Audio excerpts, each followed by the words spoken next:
Mendoza. I am so pumped to be here, guys. We're not alone. We've got a party in the house right here. We've got Zach Lowe, we got Nick Friedel, we got Brian Windhorst. They're here to talk about Kevin Durant, of course. And we'll talk football with Jeff Darlington, Sam Acho, and Buster Only. My boy is here to talk baseball and the best rivalry in sports. Which is exactly where we start, Jess. The Yankees and Red Sox at Fenway Park last night. Let's start in the top of the third. No score. Bases loaded. 2 outs. Josh Donaldson at the plate. Donaldson hits a grand slam because apparently the Yankees do that every night now. 3 grand slams in the last 2 games. Josh Donaldson getting them on the board. They had a 16 spot yesterday. Doing it big here tonight to get it going for the Yanks. Bottom of the third, Rafael Devers up to bat against Garrett Cole, something he does quite well. Devers going to send this one into deep right field. Look at the location. Yeah. Talking about a slider at the ankles. I mean, when you own a pitcher, you own a pitcher. And Garrett Cole, who has been one of the best, but Rafael Devers, 5 of his 7 hits, Graz, have been home runs. Of course, come back up in the 5th inning. A little bit of repeat, almost the same location. They go downstairs, off speed, and Devers does it again. The deepest part out there to center field. Yeah, Rafael Devers, anyone he wants to face, it's definitely Garrett Cole. You'd think Cole would try something different, but you'd be wrong. That put the Red Sox, the Yankees lead to 6-5. Bottom of the ninth, 2 out. Clay Holmes on for the save. Rob Refsnyder grounds out to end the game, and the Yankees win it 6-5. The Yankees are the first team to 60 wins, and it's the 4th time in franchise history they've gotten to that mark this quickly. The 3 other times all resulted in World Series wins. This is the fastest any team has reached 60 since the 2001 Mariners. That team won a major league record 116 games. I remember how that one went, too, losing to the Yankees in the postseason. Let's bring in our good friend, Buster Only. Let's get you to take the floor here. What were your biggest takeaways from the game last night? Jess, the fact that the Yankees, again, reminded the baseball world they have a postseason-ready bullpen. You see what they did after Garrett Cole left the game last night. Wandy Peralta throwing that great changeup. Michael King then following with that sweeping slider. And how about Clay Holmes? He's allowed an earned run in 1 of his last 36 outings. And think about this number, Jess. 142 batters faced this year, no home runs. That crazy sinker that he has, that's going to play in October. Yankees bullpen is unbelievable this year. Well, it's got to be. You got to think about Garrett Cole, though, especially against the Red Sox. On a scale of 1 to 10, how concerned should Yankees fans be with Garrett Cole? I think about a 7.5 and 8. Look, this is it is a concern because he has struggled against some of the better teams in the American League. You remember the postseason game last October. He didn't get through the 3rd inning, allowing 3 runs, walking off. And then last night, look, Garrett Cole has been one of the most dominant pitchers in baseball. But to see that uncertainty on his face, he kind of threw up his hands after allowing that 2nd home run to Rafael Devers. You don't want that in the postseason. He has to be the guy who's going to have swagger and lead them through October. Absolutely. And when you flip the script, you look at the Red Sox, what's at stake for them in this series? They're 15 games behind now, New York, and a very loaded AL East. Yeah, well, even a Stanford graduate would know 15 games behind, forget it, it's over. They're not going to win the division. The Yankees are going to win the American League East this year, but seeding in the American League is going to be so important.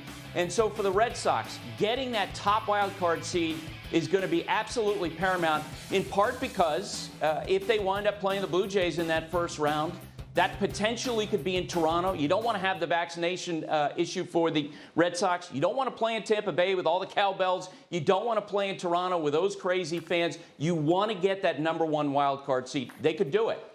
Yeah, and it's absolutely loaded. As you mentioned, so many great teams in the AL East. Well, that's it for the Yankees in New York. Graz, you got another big story with another New York team. Yeah, this one in the NBA, Jess, where the ongoing question has been which team will make the trade for Kevin Durant. Been just over a week since Durant's trade request. And yesterday, his former teammate Draymond Green backed Durant's decision on his podcast. Listen to this. If Kevin Durant says, I actually don't want to be here anymore, I want to go to somewhere else, why does it matter? Why does that make you weak? Why does that make him, it means he's running from something. If someone leaves Google to go to Apple, after 3 or 4 years. And then they leave Apple after 2 years to go to Tesla. And then they leave Tesla after 4 years to go to DocuSign. No one's going to say that person ran. Everyone's going to say that person did what was best for their career. Yeah, obviously, and I don't know who's saying otherwise, but Draymond thinks somebody is, or else he's listing potential sponsors for his podcast that he's hoping to lock in. Who knows? Brian Windhorst, what did you make of Draymond's comments on Kevin Durant? Well, I always love hearing from Draymond Green, and he's completely over-the-top pro player, which is what he should be as a player. If you want to stick with his analogy, you can leave Google to go to Apple or whatever, but it's hard to leave Google if you've got a 4-year contract. And so that's a factor here. Is when you talk about perception, and we're talking about these players as businessmen have consequences for breaking contracts. That's the way of the business world. And so if you want to talk about Kevin Durant as a businessman, he would have to stay in Brooklyn and fulfill that contract. As a talented person, as a talent player, he has the ability to force his way out of a contract. And that's the reality of what NBA is. It's not a normal business in any sense of the word.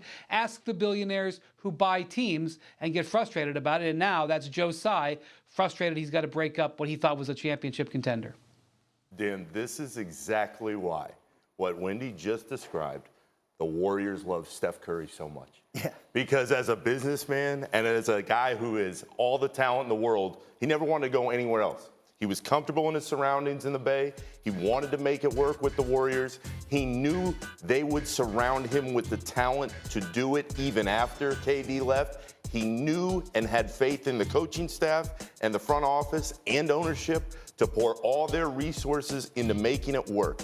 When you hear Steve Kerr and all the Warriors personnel sing the praises of Steph Curry, this is exactly why. They knew he was going to be there, and he never gave them a reason to think otherwise. Sure, but that's the whole point here, right? Like, different people want different things, right? And Kevin Durant obviously wants something different than what he's got in Brooklyn, right? I don't think anyone is actually mad at Kevin Durant. I don't really know what Draymond, God bless Draymond, I love him, I don't know what he's talking about, because Durant was the one who showed up and played when he was healthy. Kyrie took hiatuses for whatever reason, didn't get vaccinated, didn't play. Harden saw that and was like, I'm going to stop trying and quit on the team until I get my way out of here. Durant was the one playing 48 minutes overtime against the Bucks in the conference semifinals. He's the one that showed up. I don't think anyone begrudges him, really. Is there a sort of breaking contract issue around the league in terms of trade demands and trade requests?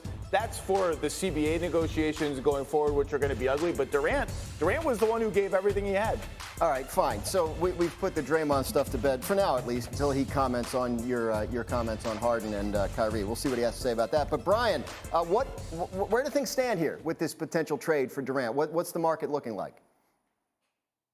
We have a pretty gigantic gulf between what the Nets' value of Kevin Durant is and what the market is willing to pay. And again, this requires some nuance, and I know that this potentially will be taken out of that context, but Kevin Durant is obviously a very valuable player. Nobody doubts that this guy is still in his prime years as an MVP level candidate who can completely swing a team from pretender to contender with his presence. However, the market does not want to pay a super premium price for him, because if you trade away all of these top assets on your team to get him, he becomes less valuable to you. And that gulf is why we are in a stalemate right now and could have one for a while. Yeah, and if it's going to be a while, we have to find a way to fill the time. So we've created a game called Make Me a Trade. I want to know what these deals are actually going to look like, right? So, Zach, tell me what Phoenix is apparently on Kevin Durant's wish list. Tell me what that deal would look like. Phoenix isn't only on the wish list. I'm told it's by far #1 on the wish list. So here's a trade right here. Mikal Bridges, Cam Johnson, Dario Saric for filler, 4 firsts, 3 swaps.